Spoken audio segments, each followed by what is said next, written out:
welcome back to Daily Dose Recap. At the start of the movie, we're introduced to an insurance salesman named Truman Burbank. He lives an ordinary life in Sea Haven Island and is married to a beautiful nurse named Meryl. Despite being an insurance agent, Truman has never traveled out of the island his entire life. On one usual day, while he's about to leave for work, a strange object comes flying from the sky and crashes near him. Shocked, Truman goes to investigate the object and also inspects the sky, but finds it strangely clear. Despite the unusual occurrence, Truman decides to head for work. On the way, the radio mentions that a malfunctioning aircraft that was flying over Sea Haven Island shed some of its parts. Hearing this, Truman becomes sure that the mysterious object from earlier was one of the plane's parts. At his office, he discreetly makes a call to Fiji, trying to gather information about a woman named Lauren/Sylvia. It seems as if he's been trying to contact said person since long ago. Sadly, even this time, Truman fails to get any info and cuts the call short. Right then, his boss, Lawrence, approaches him and orders him to finalize a deal at Harbor Island. After a while, Truman reaches Harbor Island but cannot put himself together to board a boat across the pier. Turns out that he has a fear of open water, and because of this, he returns back to the office without finalizing any deal. Later that night, Truman hangs out with his best friend Marlin and reveals about his plan of exploring the world, in particular Fiji. Marlin is skeptical about the idea, but Truman convinces him that it would be fun. After Marlin leaves, Truman sits by the beach alone and starts remembering his father who died in a boat accident. That day, the weather was bad and Truman's father suggested they return home. However, a young Truman insisted on staying a bit longer. Sadly, his father was right and the boat was soon surrounded by a multitude of waves. Truman somehow saved himself, but his father was not so lucky. Since that day, Truman has had a fear of open water. Right then, it starts raining, but only on him. This confuses Truman, and when he stands up to check, it begins raining on everyone. After reaching home, an excited Truman reveals to his wife that he wants to travel the entire world. However, Meryl dismisses the idea, claiming that they're in a financial crisis. Instead, she suggests he have babies if he really wants to have some adventure. The next morning, as Truman is about to enter his workplace, he comes across a homeless man who looks exactly like his late father. Surprised, he walks back and tries to initiate a conversation, but before he can utter a word, some random people arrive there and escort the homeless man away in a bus. Truman frantically tries following the bus, but some strange obstacles prevent him from doing so. Later, he shares the incident with his mother, but the latter dismisses him, saying that it's his wishful imagination. At night, a frustrated Truman heads to the basement and starts going through his personal belongings. There, he gazes at some old family pictures and also comes across a red female sweater. The sweater has a pin on it which states, "How's it going to end?" Following this, we're taken to the past where Truman is in his college days. One day, he's practicing with his band for an upcoming event. Suddenly, he gets hypnotized by a girl named Lauren. However, before he can reach her, Meryl distracts him and Lauren is gone. With months passing by, Meryl and Truman fall in love, but the latter still cannot stop thinking about Lauren.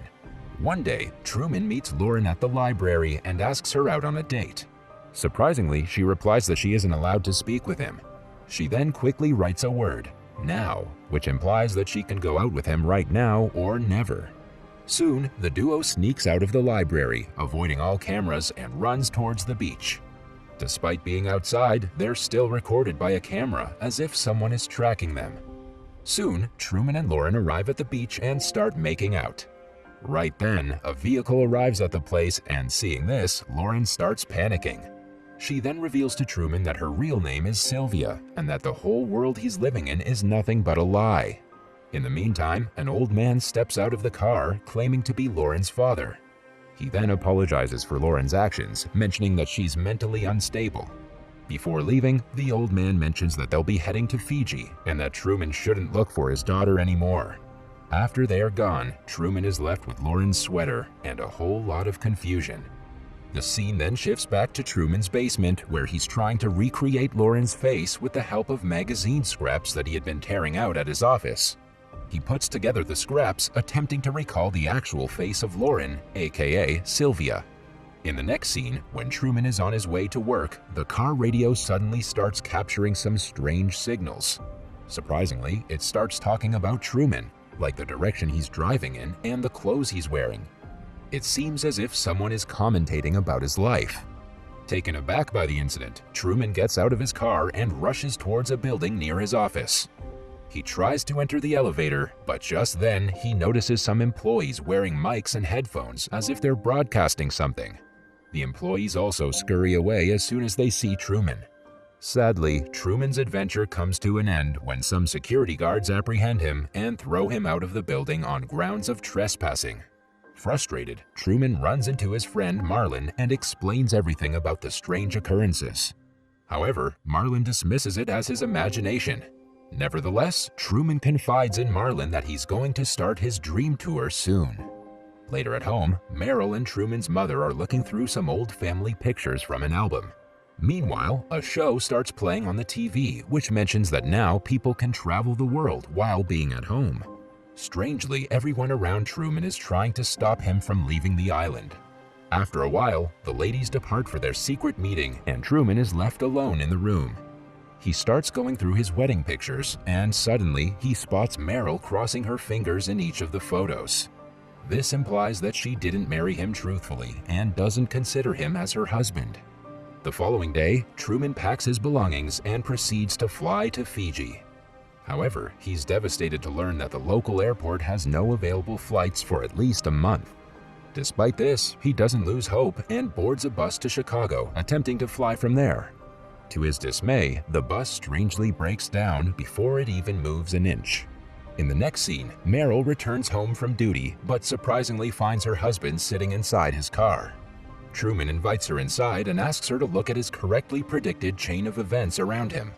He then locks the car and takes Merrill for a mysterious ride out of the island. Despite Merrill asking for them to return home, Truman cleverly evades the traffic and stops at the bridge, which connects Sea Haven Island to the rest of the world. Since he's afraid of water, he hesitates at first, but then steps on the accelerator with his eyes closed. As a result, Merrill is forced to take the steering wheel, and soon they successfully cross the bridge. However, before Truman can celebrate, they are stopped by a bunch of cops, who inform them that a nearby power plant has leaked. Disappointed, Truman decides to return home, but just then, an officer utters his name, despite the fact that they've never met. This triggers an avalanche of suspicions inside Truman, and he decides to escape from the island. Sadly, he's apprehended in no time and escorted back to his home. At night, Merrill tries her best to convince Truman that everything is fine, but the latter is confused about everything happening around him. In order to cheer him up, she offers him a drink, but describes it in a weird way, as if she's advertising it. Enraged, Truman grabs Merrill and threatens her to reveal everything going on around them. But before he can hurt her, Marlin arrives at the door and takes him out for beers. Later, he assures Truman that everything around him is normal and that no one is trying to conspire against him. He also asserts his claim by mentioning that he can never lie to his best friend. The scene then pans to a studio, and here it's revealed that a man named Christoph is feeding the lines to Marlin. Turns out that Christoph is the director of The Truman Show, where the lead character is Truman himself. Elsewhere, Marlin takes Truman towards a bridge, and soon the same homeless man emerges from there. Shockingly, Truman was right, and the homeless man is indeed his father. With eyes full of tears, he embraces his father while Christoph directs his crew to take beautiful shots of the emotional encounter. Here, we get to know that Truman is the star of the most watched live television broadcast in history. The only problem is that he's completely oblivious about the fact that the island of Sea Haven is a lie. In fact, the island isn't even a real island. It's just a giant set encircled by a protective dome. The dome uses the most advanced effects and visuals to stimulate the sky, weather, and temperature of the actual world. The dome is controlled by the eccentric director, Christoph, and is administered by a vast crew. Christoph has been filming Truman since his birth and sees the program as a ray of hope for people. In the next scene, Christoph is being interviewed in a TV show called True Talk, where he explains about the sudden appearance of Truman's father in the show. While Christoph is explaining about how he planned to plant the fear of water into Truman, Sylvia calls the program and berates him for imprisoning Truman into the island without his permission.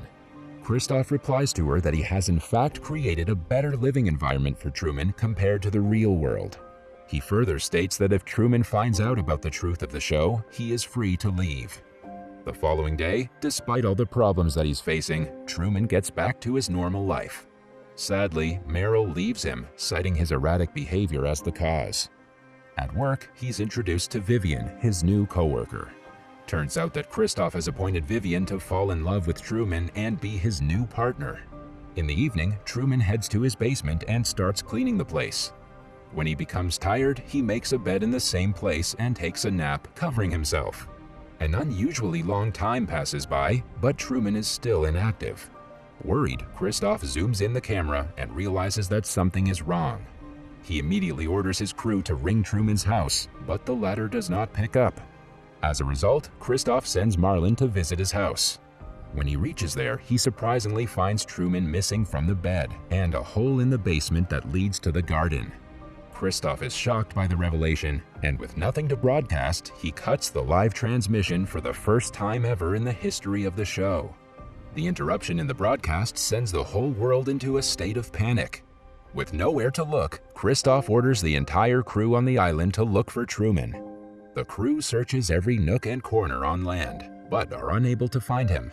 Hence, Christoph realizes that Truman has escaped to the one place they didn't search, the sea.